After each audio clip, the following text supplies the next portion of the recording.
Those who travel to mountaintops are half in love with themselves and half in love with oblivion. Robert Macfarlane.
In his book, Mountains of the Mind, A History of Fascination, Robert Macfarlane writes, "The true blessing of the mountains is not that they provide a challenge or a contest, something to be overcome and dominated, although this is how many people have approached them. It is that they offer something gentler and infinitely more powerful. They make us ready to credit marvels, whether it is the dark swirl which water makes beneath a plate of ice, or the feel of soft belts of moss which form on the lee sides of boulders.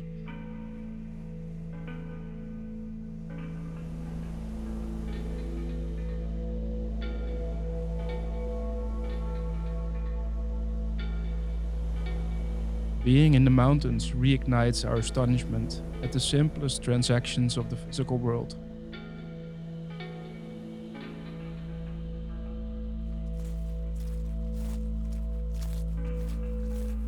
Is it overcoming the challenge of climbing a mountain? Is it the endurance of trekking for days on end? Or is it simply communing with nature, away from everything we take for granted in our daily lives? Are these the reasons that people, myself included, love to undertake these journeys?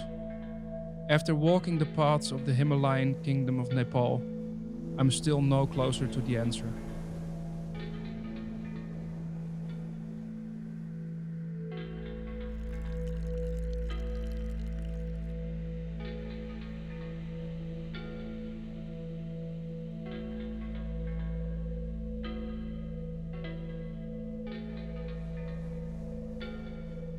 My fascination for being in the mountains grew more and more after having stood at the 5,895-meter high peak of Mount Kilimanjaro, the highest mountain in Africa. It was this fascination that led me, at the end of 2018, to contact Snow Leopard, a company that organizes expeditions to the world's highest peaks, founded and run by a legend in Dutch mountaineering, René de Bos, the first Dutchman to climb Mount Everest.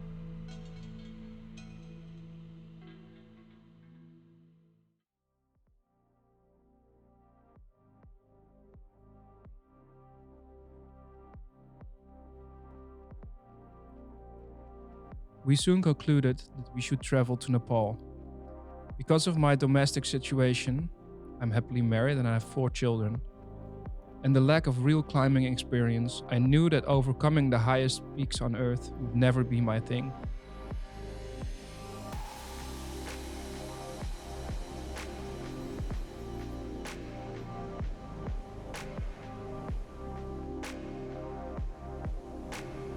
The associated risks were too great, but this did not alter the fact that I wanted to be there. I wanted to be part of this world, to walk the same paths as the great climbers who risked their lives to ascend the greatest heights. I wanted to look from halfway point and think, what if?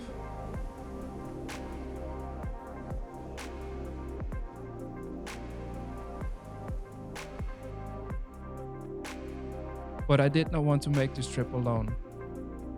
One of my brothers, Arjan, said he wanted to come along, and this would be a once in a lifetime opportunity to go on this adventure with him. The search for the right destination led me to the Annapurna. The 55-kilometer long massif that includes Annapurna 1, which at 8,091 meters is the world's ninth highest peak. After consulting with Renee, we decided not to go to Everest, one of those icons that I certainly wanted to see one day. With large streams of tourists, the road to Everest is busy, commercial, and photographically perhaps not as interesting as it was 30 years ago. Yet, the Annapurna region is even busier, so why did we choose this area?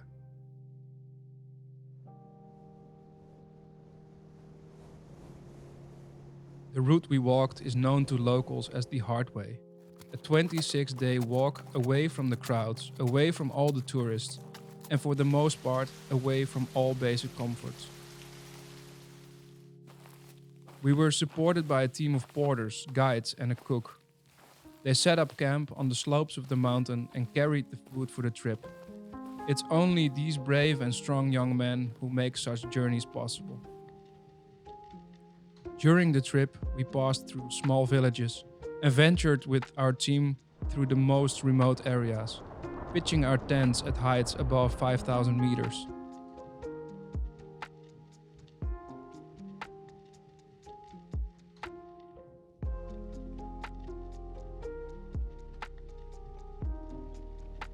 This was the first time I began a project with the emphasis on the landscape, the vastness of the Nepalese countryside, the immense height of the mountains, and the blistering heat of the jungle.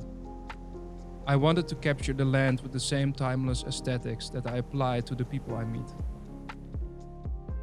Of course, people also played a major role, as they do in all my work. I wanted to show the Nepalese people with pride, strength, and wisdom. They do not have an easy life, and yet they are always ready to welcome everyone who comes to their country.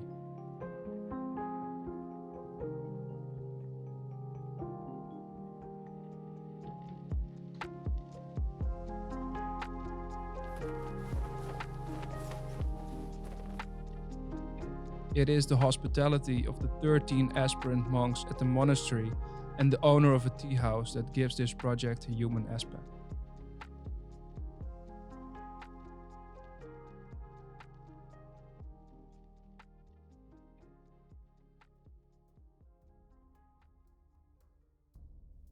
But why did I undertake this trip? It is the adventure that attracts me. It is the endless passes and the hypnotic rhythm of walking that makes me long for another day of trekking. Being disconnected from the rest of the world and therefore with the opportunity to reflect on life. Where am I now and where do I want to go? Literally during your journey, but also as a metaphor for your life. There are so many different reasons, but in the end, also none at all. It is because you are looking for something in yourself, and like McFarlane said, half because you love yourself and half because you have no idea.